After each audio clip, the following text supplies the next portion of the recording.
Okay, so this is my talk from Scale Summit a couple of weeks ago, which is why it talks about scaling stuff quite a lot.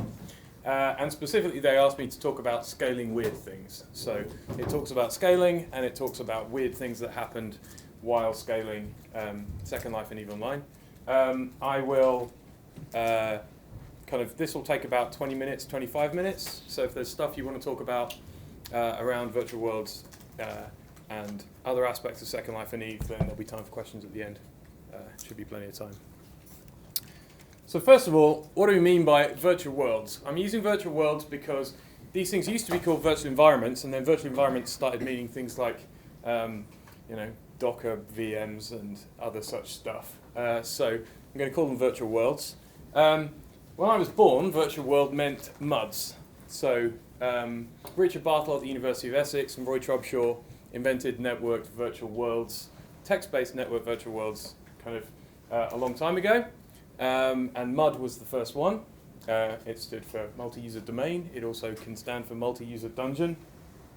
This was a big thing. Lots of people spent a bunch of time effectively playing kind of text adventures, but with their friends over a network in the early days of the internet. There were lots of flavors of MUDs, and they kind of evolved into two separate branches of the family tree. On the left, you've got Deku MUD. That tended to be a kind of structured virtual world, often fantasy-based, where the people who made the virtual world kind of poured content in it, and the people who used the virtual world would socialize and interact in the virtual world, but also they would kind of mostly be consuming content made by the content creators, the wizards of the virtual world. And then on the right-hand side, you've got the other branch of the family tree, which started off with LambdaMoo, and LambdaMoo was a much more free-form virtual world, which you could use for anything you wanted to use it for. And the important thing about LambdaMoo is it was made by the people that used it, right? So there was a much less strict content creator versus user split, and in fact, a lot of the things that people did in LambdaMoos to kind of amuse each other and interact with was building stuff. So that's the text era. And then around the same time, conveniently around the same time that I finished my PhD in virtual worlds, we got graphical virtual worlds. So this is the era of kind of relatively fast modems and the early era of hardware graphics cards and PCs. And so things like Ultima Online and Habitat came out, right? These are graphical virtual worlds, but the kind of family trees continue. So Deku MUD became Ultima Online, LambdaMoo became Habitat. These things had graphics, but largely they worked in the same kind of a way. And then the generation after that, you get things like World of Warcraft, EVE Online, and Second Life. Now, the two virtual worlds I'm going to talk about today are EVE and Second Life, and the reason they're interesting to talk about in terms of scaling is that they each are a single shard virtual world, right? So, interesting anecdote. We use the word sharding a lot when we talk about scalability. One of the potential origins of that phrase is Ultima Online. Ultima Online had some law to justify why there were multiple copies of Ultima Online, right? So for nearly all of the other virtual worlds, apart from EVE or Second Life, there is an optimum size for the virtual world, and there's an optimum population for the virtual world. And so if you think about most of the things on the left-hand side, with the exception of EVE, are like theme parks, right? If you have a theme park, you get a big field, you fill it full of rides, and then you fill it full of people. And the more people you put in, the longer the queues get. And there's kind of a sweet spot where there are lots of people in there, and lots of people are having fun, and there are lots of people to talk to and lots of people to meet, but the queues aren't too long. And so in the real world, you kind of just keep packing people in, the queues get longer and longer, and you come up with amusing things to do while people are in the queues, right? In virtual worlds, when you have a virtual theme park, you fill it full of people, it gets to the optimum fullness, and you go, well, this is just a software thing. I'm going to create a new copy of my virtual world. It's exactly the same, it has the same rides, but it has different people in it, right? So if you play World of Warcraft or Ultima Online, there are multiple copies of these things, and you can't meet everyone in the virtual world, right? You might be on one server, someone else is on another server. You get to hang out with a subset of people who happen to be on your server, but you don't get to meet everyone. This makes scalability much easier, right? Because if you can handle a full world, just create a new copy. The copies don't generally talk to each other much, and you kind of scale your service up by creating new copies of the virtual world. Ultima Online went, this is what we're going to do, and we're going to come up with a we're going to come up with a fantasy lore around this crystal, which is shattered into many shards. Each shard is identical but contains different people and is a different copy of the world. If you go on Wikipedia and you look up sharding, scalability, it will tell you that there is a theory that sharding came from Ultima Online, and the reason for that is Flickr used to be a virtual world, and a lot of the conversations around sharding databases came from Flickr, and so actually there's a kind of family tree that goes from Ultima Online to Flickr to us. So, in some ways, we invented scalability. But in other ways, this is really easy scalability, right? Because you just get your virtual world, fill it full of people, make a new copy of it. The thing that makes Eve and Second Life interesting from a scalability perspective is that they're both single shard virtual worlds, right? All of the people are in the same universe. Everyone can meet everybody else. This makes it harder to scale, but it also makes it potentially more interesting because if you start a business in Second Life, everyone can be your customer, not just the people on your server. And if you start a battle in Eve, everyone can be in the battle, not just the people on your server. So in some ways, the kind of experience in these worlds is related to the fact that there's a single shard. So this is how I went to work for 5 years. I was Babbage Linden. When you worked at Linden Lab, you had an avatar in Second Life. The way that people figured out that you worked for Linden Lab is that you had the surname Linden. Nobody else could have the surname Linden. Jim was already gone. That would have been the obvious choice. So given that Jim was gone, and that I was the first software engineer from the UK at Linden Lab, Babbage Linden seemed like the appropriate choice. Having chosen Babbage Linden, I obviously needed some awesome steampunk avatar look. So I went and got myself a suit, a Victorian suit from Neverland. So someone had made a Neverland kind of theme park area in Second Life. They gave away Victorian suits, so I got myself a Victorian suit. I also took a steampunk avatar, which was like a steam robot, and I pulled the arm off it and just used one arm from it because that kind of seemed like a fun thing to do. And then someone in Second Life kind of got to know me and went, oh, like, you've pulled that arm off that steam robot. I can totally make you a better steampunk arm than that. So he custom built me a bespoke steampunk arm and gave me a steampunk arm. And this is a picture of my avatar in an environment made by the same guy who made my arm, which is why the kind of Tesla coils in the shoulder pad look similar to the Tesla coils in the background. The interesting thing to note here is that everything in this picture was made by the people that made Second Life, right? The only thing I did was pick my name and kind of pick my pasty gothic skin tone and my crappy haircut, right? Everything else was made by the people that use Second Life, and that's like a really, really, really, really big deal. So that's what I looked like. Scalability. This is what Second Life looked like while I was working there. I got there around 2005. Things were completely nuts, as you can see, till about 2000 and mumble, something, and then everything flattens off.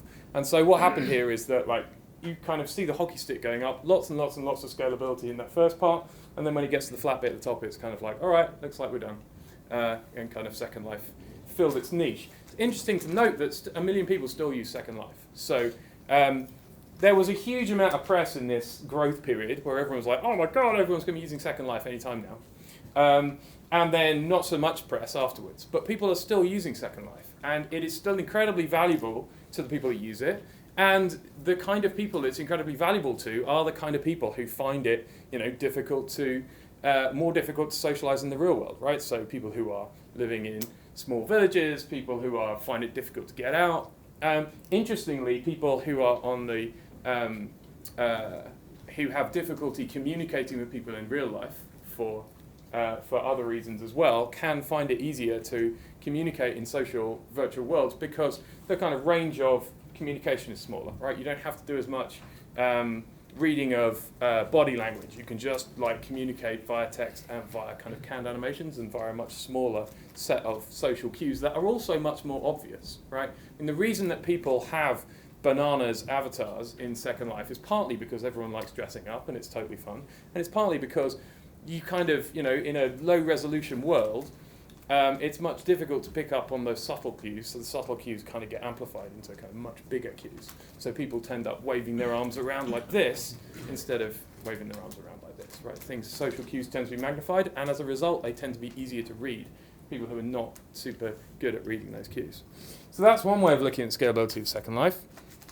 Another way of looking at the scalability of Second Life is geographically, because this is mostly how the engineers at Linden Lab, when they were first thinking about how are we going to scale this virtual world so it can be a single shard virtual world and everyone can be in it. Well, okay, well we can take the virtual world and we can chop it into squares. So this is Second Life in 2003. Each of those squares is 256 by 256 meters, because powers of 2. And it only needs to communicate with the servers next to it, right? So if you're standing in one of those regions, the area around you will be simulated by a single core, a single process running on some server somewhere. But as you get to a corner, if you're looking diagonally across the corner, you could potentially see a virtual world simulated by kind of 4 different regions at the same time. So those servers need to communicate with each other, but a server in the bottom left does not need to talk to the server in the top right, right? So you don't get n-squared communication. This is scalable. You can keep screwing servers onto the side, and the communication overhead between all of the other servers doesn't grow. Hooray, we're done, right? So this is what Second Life looked like in 2003. And in at that period when Second Life launched, people would actually do kind of walking tours of Second Life. They'd start in one corner and they would walk across the virtual world and they'd visit everything. And this is totally cool, right? So this is how Second Life was going to scale. The other thing that's interesting here is that this is a 2D map, right? So Second Life was a grid, and that's because most of the things that people want to do in virtual worlds, people are actually kind of 2.5D, because we don't fly up and down much. So most of the environments that you want to simulate as a human person are kind of things that are flat. Maybe they have 2-story buildings, maybe they have 3-story buildings, but they don't tend to be very vertical. We tend to walk around on a plane and we kind of look at things up in the sky and down in the ground, and that's mostly it. So that's why Second Life is a 2D grid. But Second Life is also a social virtual world, and what people like to do in social virtual worlds that are created by the people that use them is kind of explore all the boundaries. So as well as doing walking tours, people did other exploration like this. This is a screenshot of a Second Life avatar where someone has taken a jetpack and screwed it to their avatar and decided that they're going to fly 1,000,000 meters up into the sky to explore the limits of floating point precision, because the origin of this 3D scene is 1,000,000 meters down, and at this point, 1,000,000 meters up, a avatar wearing a dress turns into a kind of melted, splodgy pile of pixels, right, or vertices. So one of the things one of the lessons here is that, like, you can imagine how people are going to use things, right? You can be super smart and go, most of what people do is 2D, so we can have a 2D grid. We totally don't need a 3D grid. And that's fine, but you should understand that as soon as you put people in there, they will go and explore the limits and they'll shoot themselves up into the air, even if you weren't expecting them to. So that's one of the weird consequences of this kind of scalability plan. This is another really cool hack. So what this is a picture of the Second Life grid during a grey goo attack. Because one of the things that people discovered and explored while exploring the scripting facilities that Second Life provided, which is something I worked on a lot while I was at Linden Lab, is that you could take a scripted object and you could put a copy of that scripted object inside that scripted object, and then you could script that scripted object to take copies of the things inside it and make them appear a few meters away. And then that thing would have a copy of itself inside it, and it would make a copy of itself a few meters away. And so all of a sudden you've got self-replicating nanobots taking over the entire world, right? So people thought this was hilarious. And it kind of was hilarious, but we still had a virtual world that we wanted to run, and we wanted people to be able to do other things other than watch all of the grey goo appear around them. So what happened here is, this is actually a picture of a real-life fire break, right? So this is what's happening here is that in this area, down in the bottom right, there are scripted, self-replicating nanobots trying to turn the entire world into grey goo. And what the Linden Lab operations team have done is turned off the servers in a boundary around that area, so that although the objects can replicate themselves 10 meters away, they can't replicate themselves an entire region away. And so by disconnecting the region, by turning off servers, we've effectively done the equivalent of burning the forest to stop the forest fire. And this happened a few times in the history of Second Life, and it was very amusing. And then eventually we made space lasers that could just zap self-replicating objects as soon as we saw them. But this is a kind of interesting, weird consequence of Second Life scaling. So did this scaling work? Well, yeah, kind of. So this is Second Life in 2010. So each of those dots that you can see on that picture is the same as one of those squares you saw in the in the 2003 picture. So in 7 years, Second Life has grown to be the same size as Denmark, 600 square miles of land. There's 80 million running scripts running on those servers, which I'm very proud of because I did the scripting stuff. It's running on 25,000 cores, which these days is meh at Facebook scale. In those days, it was quite a big deal. It's 390 terabytes of content, right? So we're way, way, way beyond the ability to put the virtual world on a DVD, send it to someone, have them install it, and then just download updates, right? You have to stream content at this point. There's no way of doing it, no other way of doing it. There's actually a pretty huge amount of egress happening here as well because of all of the content that we're streaming to users. So this is all pretty cool. And so from this picture, it looks like, yeah, woo, high five, Second Life totally scaled. Except it's not all super peachy. This is a picture of Suzanne Vega. So Suzanne Vega is a historically significant musician because she's also sometimes called the mother of the MP3.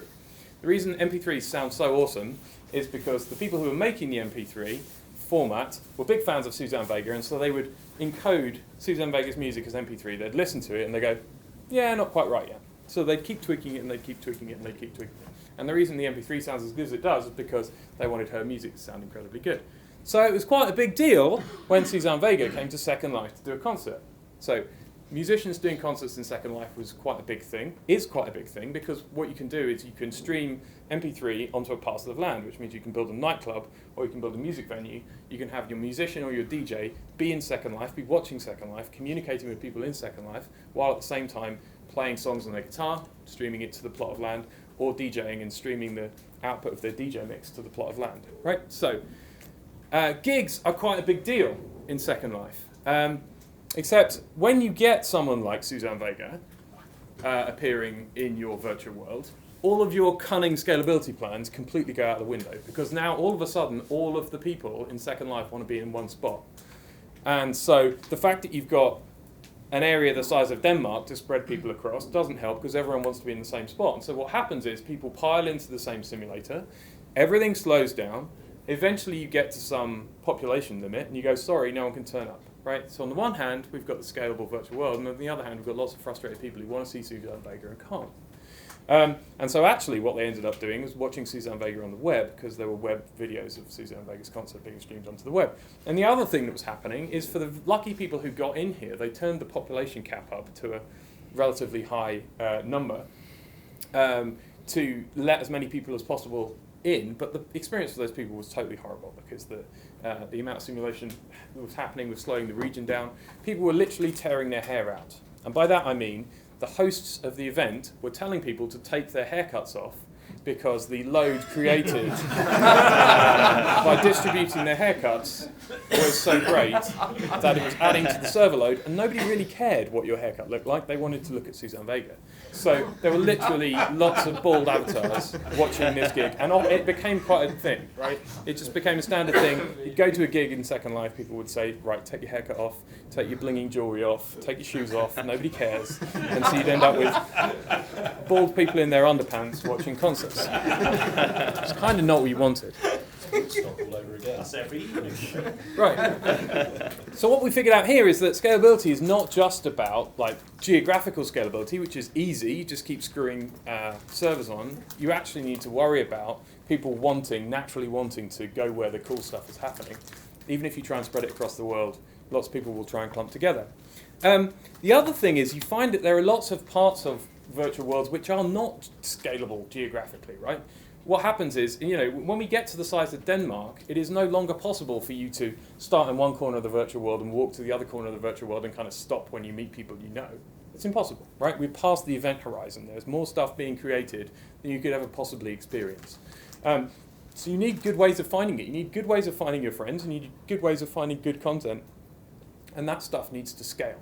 The indexes need to scale, as well as the actual area itself. And so things like presence, right? You want to be able to go into the virtual world, you want to know where your friends are, see which of your friends are online, teleport to those friends, and then start hanging out with them. You also want to know where's the Suzanne Vega concert.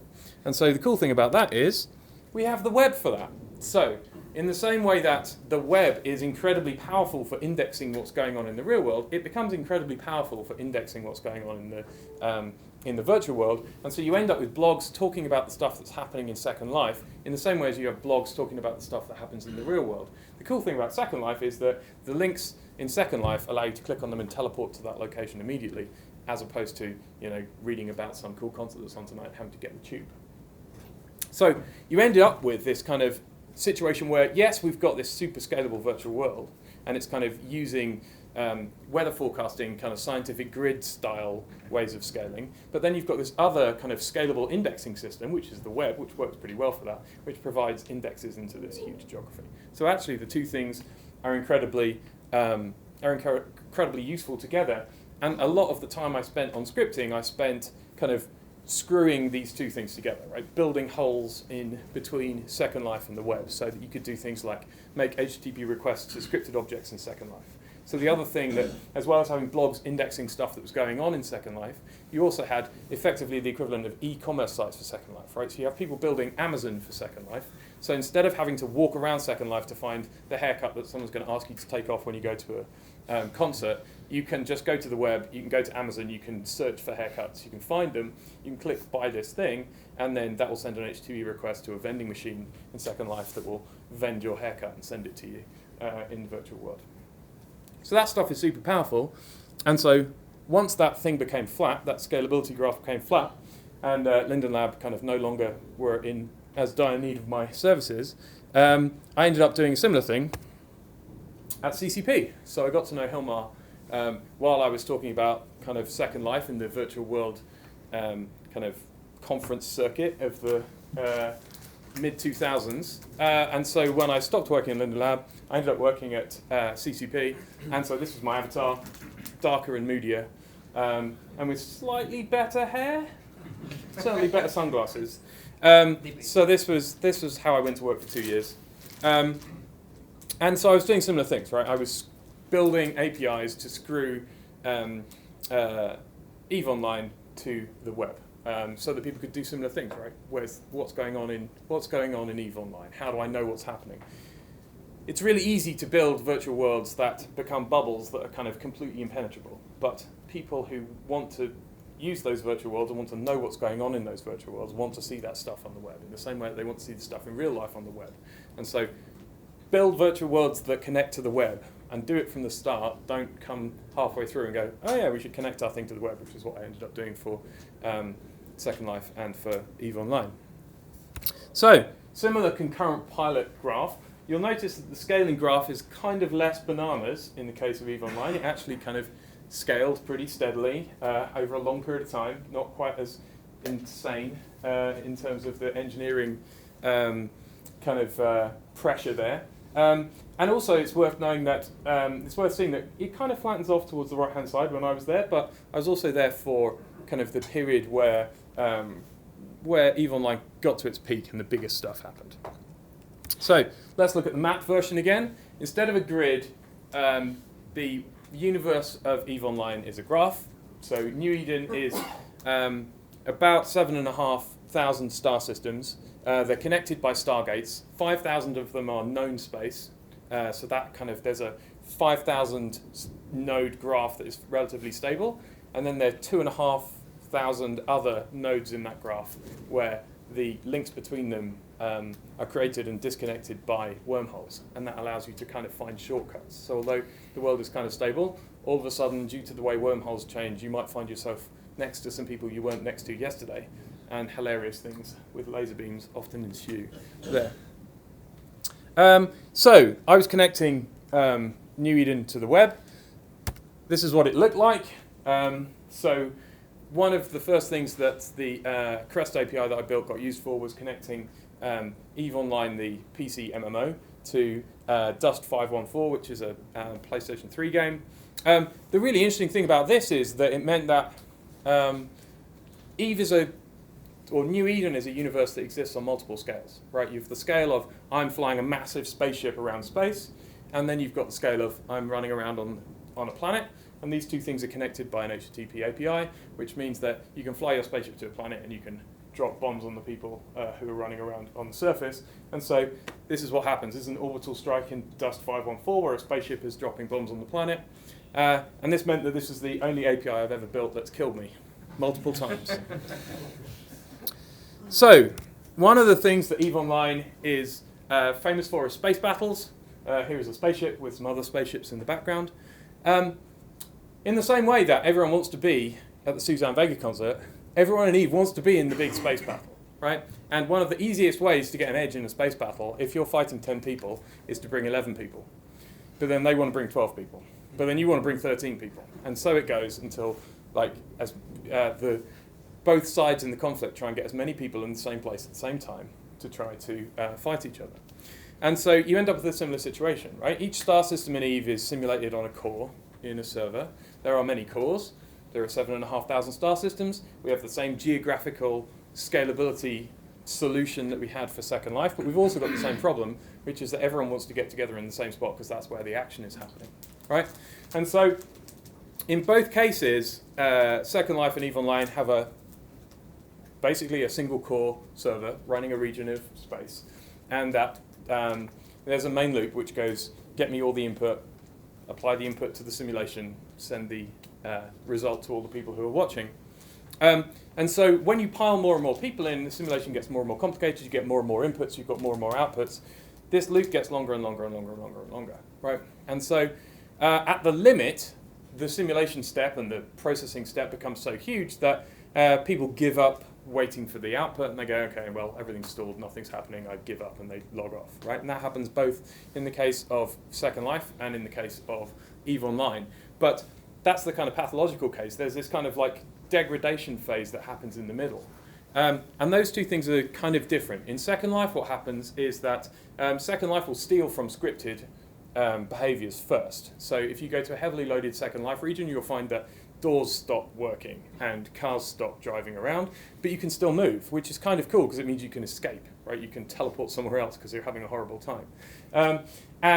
In EVE Online, the way the server is implemented, again, has kind of impacts on what happens when things get heavily loaded. So the server in EVE is a combination of C++ and Python. When you send a request, what happens is that the stackless Python, single-threaded Python, but with collaborative multi-threading kind of main loop, will generate tasklets for all the things you ask to do, right? So you say, okay, I want to launch this drone, I want to fly over there, I want to send a message to somebody, some tasklet will be generated. That tasklet, because the thing is single-threaded, will run for a little bit of time, and then it'll go, oops, I've been running for a little bit of time, I should probably yield. Or it's doing some I/O because it needs to talk to a database, so it'll go, I should probably yield. So it will yield to another tasklet in the queue. So there's a round-robin scheduler, which means that under heavy load, as this queue gets longer and longer and longer because more and more people are sending requests to the server, eventually, if you have a task in the middle, it yields. It will go to the end of the queue again, but that queue won't be processed for another 5 seconds. And so depending on what you're doing and depending on the yielding behavior of the task that you're trying to have happen in the virtual world, you could be lucky and it could just happen in a single tick. Or if it yields halfway through, you could end up in a situation where it takes 5 seconds, 10 seconds, 15 seconds. So things get kind of super weird because some of the buttons you're pressing are working immediately and some of the buttons you're pressing take seconds and seconds and seconds and seconds and seconds. And because you're trying to have a space battle, it's really, really, really frustrating if you press a button to say fire the lasers and nothing happens for 25 seconds. So there's a cunning solution to this though, right? Because the speed at which you can press your laser beams, launch your drones, move around is defined by the simulation. The frequency at which you are sending requests to the server is kind of guided by this simulation as well. So if you basically say, all right, we haven't got time to process all the requests from everyone, one of the solutions you can have in a game where you control the simulation is to go, right, we're going to slow down time, which is what EVE Online does. So loads and loads of people get to go to the same place and start interacting with each other. That region of space will slow down to give the server enough time to process all the requests from everyone fairly, right? So you're still having a worse experience in the sense that it's taking longer for everything to happen, you're having to wait longer, but at least in the case of having a huge space battle, everything is happening fairly. Everything slows down for everyone still gets to continue to play the game in a fair way, the whole universe slows down. Except, one of the weird and comedy side effects of this is that because the simulation slows down for one region of space, that region of space might be running at 10% of the time of the rest of the region of space, that means that people have more time to get from the other side of the universe, where time is running at normal speed. They have more time to get to the battle, which means the battle slows down more, which means people have more time to get to the battle, which means the battle slows down more, which means you eventually end up with things like this. This is the Battle of B-R5RB, which is probably the biggest kind of scheduled, player-generated conflict ever.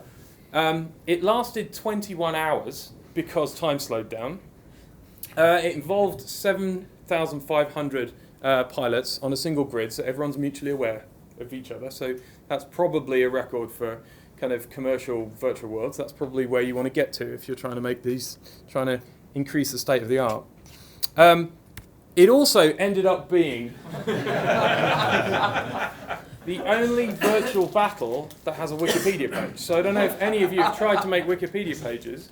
If you make a Wikipedia page about something that's not particularly interesting, then the Wikipedians will kill that stuff with fire, right? So the fact that we have a Wikipedia page for a virtual battle is kind of amazing. One of the reasons it got a Wikipedia page is because the real-world value of the spaceships destroyed in that battle was around $300,000 US, which blew everyone's minds, and loads of news reports were written about it, and everyone's like, what? I could buy a house.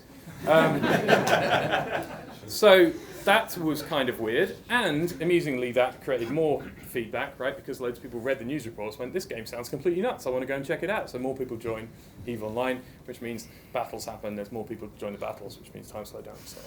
So there are some advantageous feedback loops involved in this stuff as well. So that's kind of where we got to with EVE and Second Life. It was totally fun. I had a great time.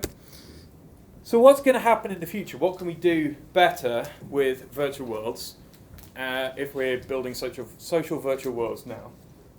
Here's a few lessons to learn. First of all, stateful simulations are fragile, and they tend to be fragile when you put heavy load on them. So what happens is you have a huge battle in EVE, and one of the reasons time dilation was implemented is because under heavy load, without time dilation, you end up with lots of processes that are being pushed to kind of crazy limits, right? You end up with tasklets that are being scheduled so frequently that some other process they're relying on times out or whatever. Things get very crashy. You run out of memory because you're processing more stuff. You have more stuff in your simulation. You tend to end up in this horrible situation where you've got stateful simulation, and all of the cool stuff is happening in one stateful simulation, and that stateful simulation is overloaded, and it then crashes, and everyone goes, this sucks. So one of the things we can learn from kind of scaling databases, potentially, is to have master-slave configurations, right? So if you imagine that you've got a process which is simulating a virtual world, what it's doing when it's simulating a battle between 7,500 people is it's sending copies of what's happening to loads and loads and loads and loads of people, spending a reasonable amount of time doing that. It could potentially send copies of what's happening to a handful of slaves, and those handful of read slaves could do, as database read slaves do, just propagate that information to the people who care. So you still have a process owning the simulation, but then you have a bunch of slaves that can distribute the updates, and potentially those slaves can take over if the master explodes for whatever reason. So I expect that's something we'll see in the future. Certainly something we should look at. The other thing is that the current approaches try to present an objective view of the world because they come from games, mostly, because they're trying to be fair. They tend to treat everyone as equal, which is very nice, right? If I'm standing in a particular single spot in a virtual world, and we're standing next to each other, we'll tend to see the same thing, which in some ways is sensible, right? Because it's less confusing that way. But in the case of Suzanne Vega, right? I don't necessarily want to be standing here and seeing the 10 people around me. I want to see Suzanne Vega plus maybe some other people. I want to kind of know that I'm in an audience with some people, but I need to see the performer. So in some ways, the performer needs to be treated differently. If I can see the performer and 40 other people, and there are 400 people in the room, maybe I don't want to see the 40 people around me plus the performer. Maybe I want to see the performer plus the 40 people I know, right? Plus show me a crowd of miscellaneous ghosts who might be whatever, to give me a flavour of the room being full. If I'm in a nightclub, I might want to see my friends and the DJ and the 10 people you may know. This sounds kind of similar to some stuff we may have worked on already at Facebook, right?